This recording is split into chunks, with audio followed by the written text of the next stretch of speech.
Então, algumas coisas a gente tem de aprender. Tirar o pé da Babilônia é um processo, irmão. Entenda que eu não estou falando mais do local, eu estou falando do processo de você abandonar os antigos hábitos, de você abandonar a cultura do mundo. Agora, pelos próximos dias, entra carnaval. Eu espero que você não tenha costume de acompanhar essas coisas. Mas a cultura do mundo é essa aí. Você acha que se respeita quem tem aliança e quem não tem? O negócio é depravado. Me parece que aqui em Blumenau não tem força. É isso mesmo? Me parece que não tem. Mas pertinho de nós aqui em Florianópolis, na rua mesmo onde está a nossa igreja, no dia seguinte, irmão, um cheiro de urina na calçada. O próprio pastor me comentou outro dia, camisinhas usadas, largadas no jardim da igreja. Você imaginar o negócio. A gente vai entender isso como normal? Não, nós saímos da Babilônia, amém, gente? Nós saímos da Babilônia, não. A cultura cristã é diferente. Primeiro que a relação carnal, a relação conjugal, a consumação do amor marido e mulher é para a fidelidade do casal. Fuja da prostituição. E repito, para o casado, o que chama? Adultério. E ao solteiro tem um nome também. Quando o solteiro se prostitui, tem um nome também. Fornicação. Então, duas palavrinhas-chave. Adultério para quem já tem um compromisso. E fornicação para quem é solteiro, mas fica se aventurando em relacionamentos, em curtições. Ou aquele famoso namorido, a pessoa é namorado, mas ainda ou já está avançando sinais. Essa pessoa está em fornicação. Pastor, eu quero abandonar toda a cultura de pecado e eu quero me tornar um cidadão do céu. Então, lição número 1, fugir da prostituição. Fuja. Eu lembro como hoje, quando eu toco nesse assunto, difícil não lembrar desse caso. Um cidadão recém-convertido, começando na fé, iniciante. Era exatamente nessa época assim de carnaval que ele converteu. Estava aprendendo ainda. Aí ele ligava o televisor naquele fuzuê, que você já deve fazer ideia, e ele estava bem assim, ó. Está amarrado, Jesus. Está amarrado, Jesus. O sangue de Jesus tem poder. Mas assistindo tudo. Você quer uma lição séria? Fuja da prostituição. Fuja. Essa é uma tarefa que você não deve resistir. Você deve fugir, porque a carne é fraca. Tem gente que fica brincando com a carne. Alguém diz, não, pastor, eu sei segurar a onda. Para de conversa. Eu sei até onde eu posso chegar. Para de mentira, sabe nada. A carne é bardosa. Quanto mais você dá, mais ela quer. Você lembra de um caso chamado José? A Bíblia diz que a mulher do patrão começou a dar em cima dele. Lembra da história de José? Para a gente não fazer tudo lido. Começou a dar em cima dele. Você lembra o que José fez? José fugiu, irmão. Fugiu. Ele poderia ser rotulado como um homem que não gosta de mulher. A moral dele poderia ser abalada. Como assim? Que homem é esse que foge de mulher? A mulher querendo se entregar para ele e ele cai fora. Que negócio é esse?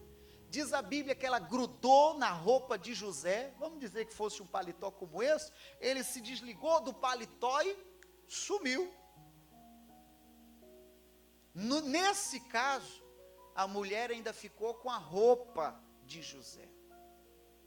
O ideal é que você nunca deixe nada na mão de alguém em relação à prostituição. Você vai entender o que eu quero dizer. Você imagine, só um exemplo, viu? A gente tem temor a Deus, mas só um exemplo. Digamos que você um dia desse me encontra por aí e eu te flertei. Exemplo, viu? Minha esposa está ali. Te flertei. Aí você nem sabia que eu era pastor. Aí você senta na tua cadeirinha, daqui a pouco começa o culto, quem é que aparece? O dito cujo eu. Aí eu apareço, aí a pessoa, ai, mas esse aí não é o que me flertou? Entende ou não? Não é esse aí que me lançou gracejos? Você entende como é coisa séria? Que você possa entrar no processo de santificação e que você não deixe nada para que falem de você.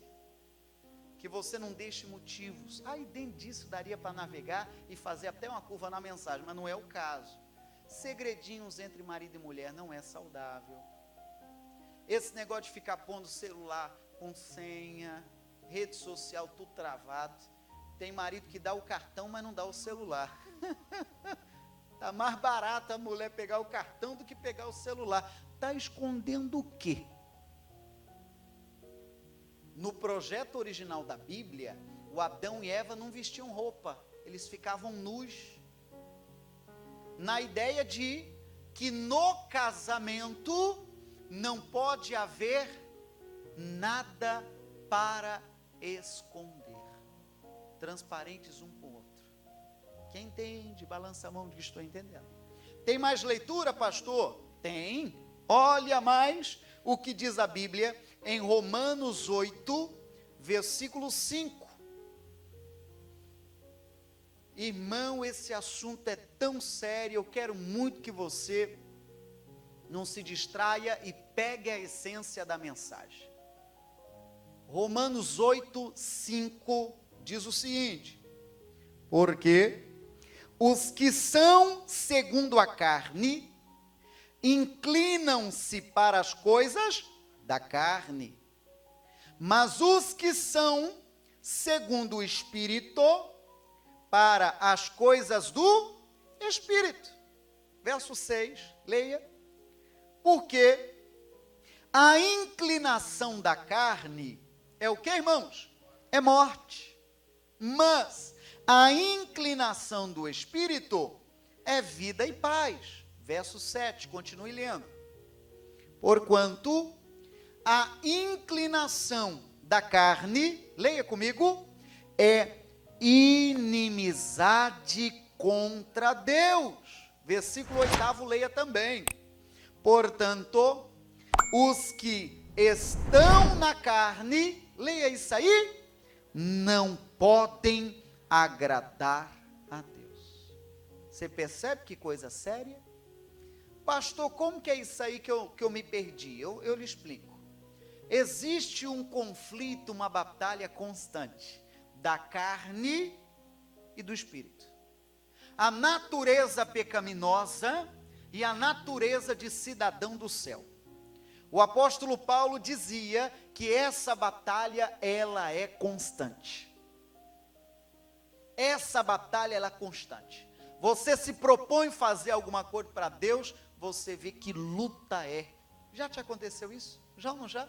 Você se propõe fazer coisa para Deus, meu Deus, que batalha!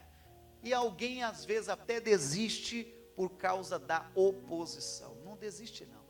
Se você sentiu resistência, é ali mesmo que é o caminho da vitória. E eu já falei uma vez e eu repito aqui, o dia que tiver mais difícil você vir à igreja, é o dia que você tem que vir, porque era aquele o dia da sua vitória. Nem que seja para você chegar com o culto começado, vai ver só para pegar a bênção final, vai com Deus, pois aquele dia você insista e venha, que tem um mistério de Deus para você. Amém, gente? Eu já vi tanto caso, irmão, pessoa que se ajeita para vir para a igreja, primeiro procura o calçado e não acha, depois procura a chave de casa, não acha, depois procura a chave do carro, não acha, aí consegue girar a chave, aí meu Deus, cadê a habilitação?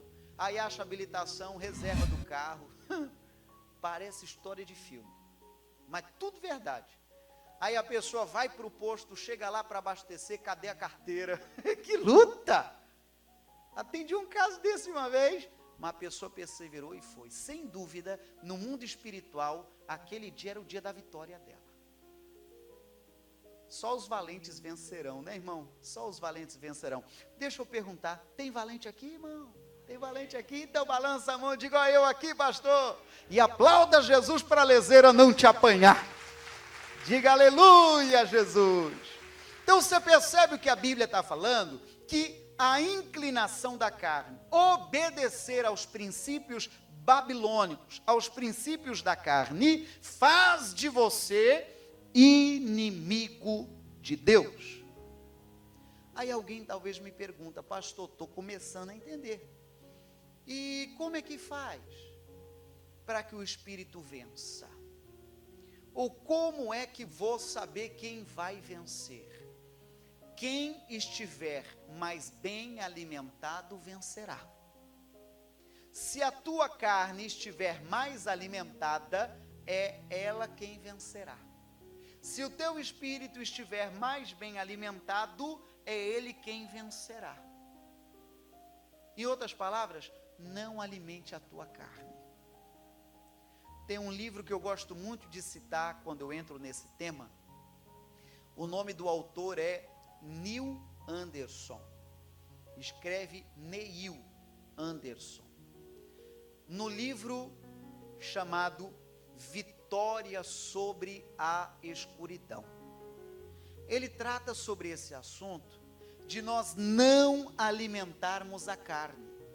Porque se a carne estiver mais alimentada, as vontades do Espírito ficarão à mercê da carne.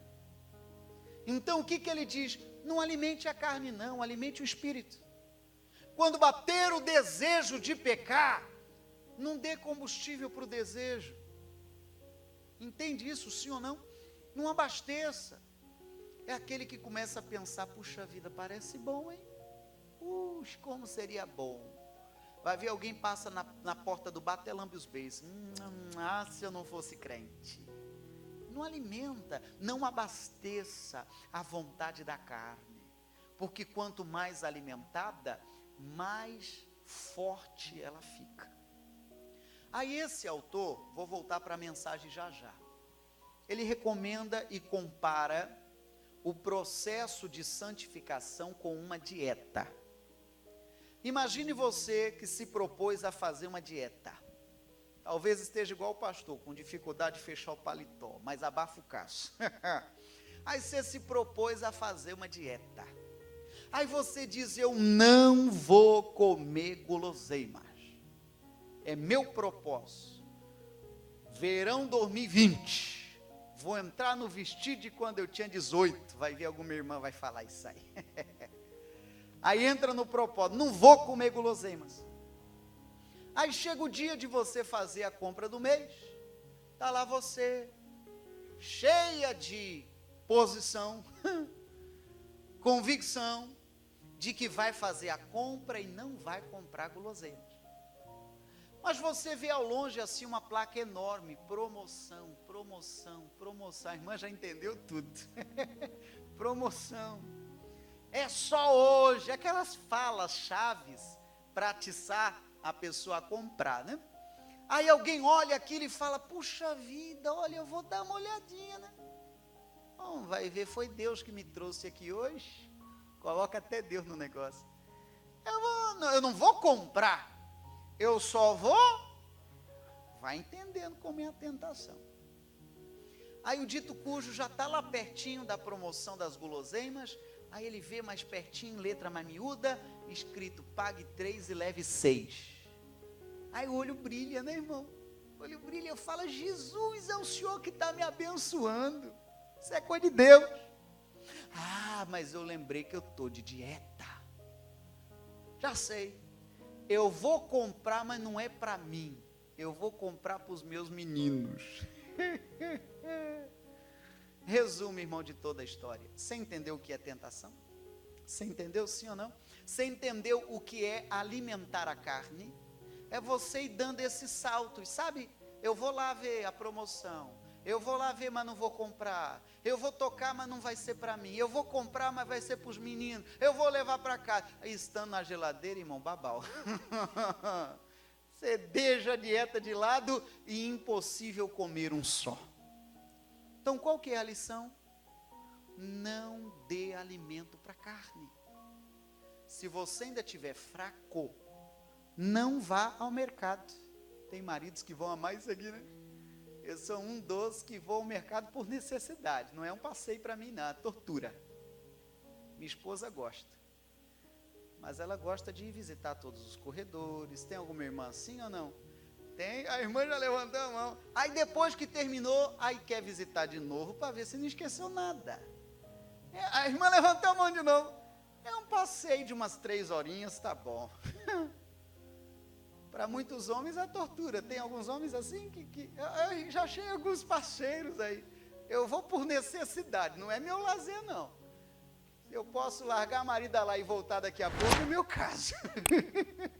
Mas voltando à seriedade da mensagem, se você estiver fraco em matéria desse assunto, não vá ao mercado. Se você já está forte o bastante para dizer não, aí você vá e não passa no corredor das guloseimas. Você entende? Isso aqui tudo é uma comparação, né? Se você não está forte o bastante, nem vá. E se você já se sente forte, aí você tem condição de ir e dizer não. Mas quer uma lição? Não dê nada, nem uma migalhazinha para a carne, porque ela é bardosa. Ela é marota. Quando se alimenta ela, você pode cair. Quem entende, balança a mão e diz, estou entendendo. Então você que talvez no passado, antes de ser um servo do Senhor, tinha uma queda às bebidas. Então você vai evitar lugares que tenha o consumo alcoólico. Você vai evitar situações, talvez no passado você tinha uma queda por sexo oposto. Graças a Deus por isso, no sentido de marido e mulher, homem e mulher. Porém, você tem compromisso. Então você não vai dar combustível para a carne.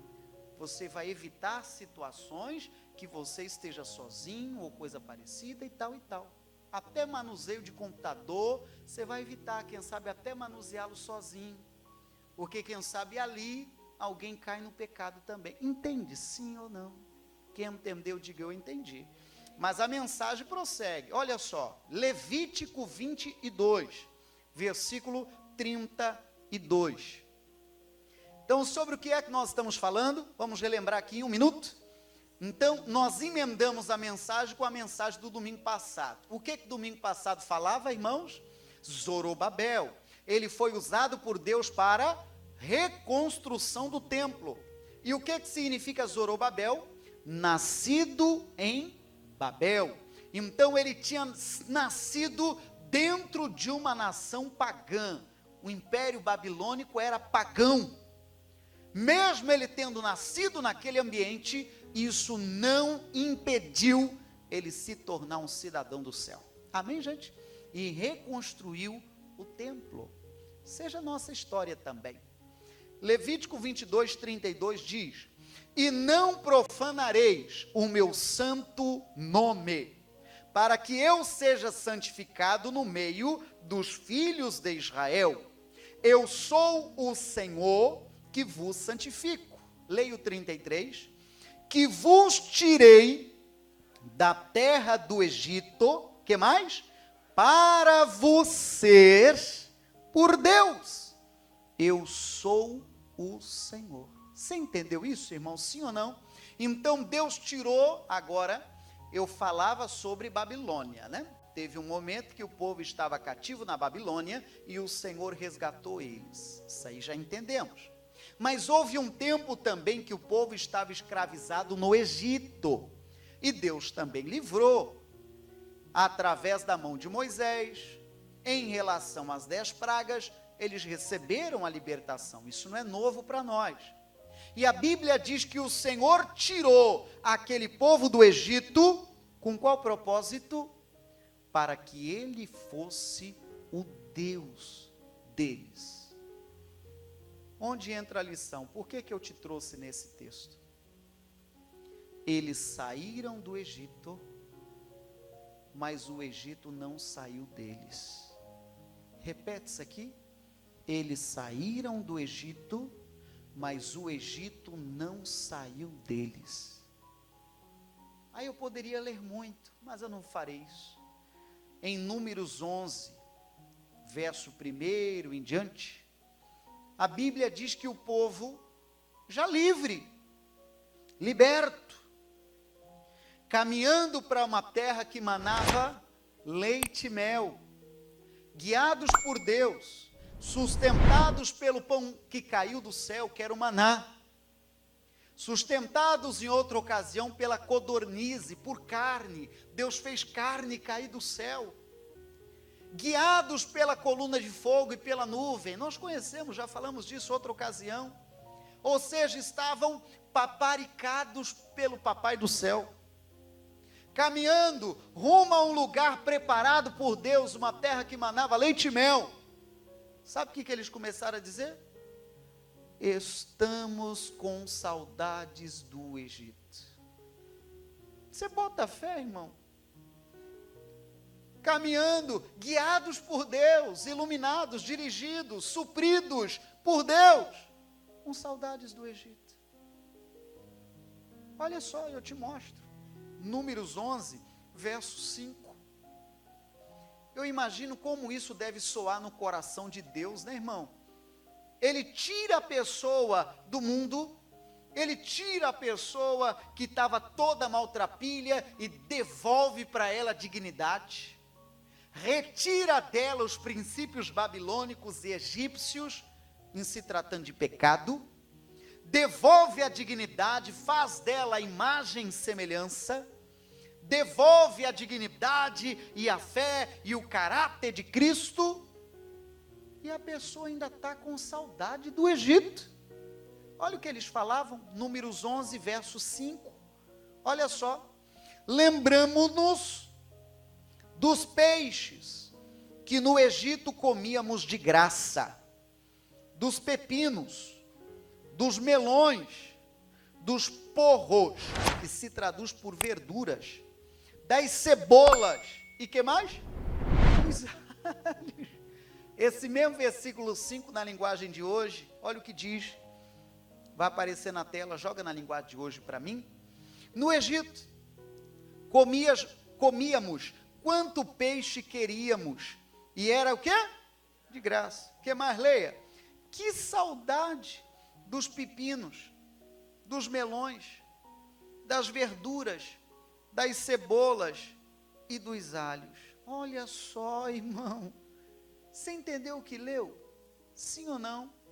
Deus preparando para eles um caminho melhor, e eles com saudade do Egito, e eles dizendo, eu era feliz, eu era.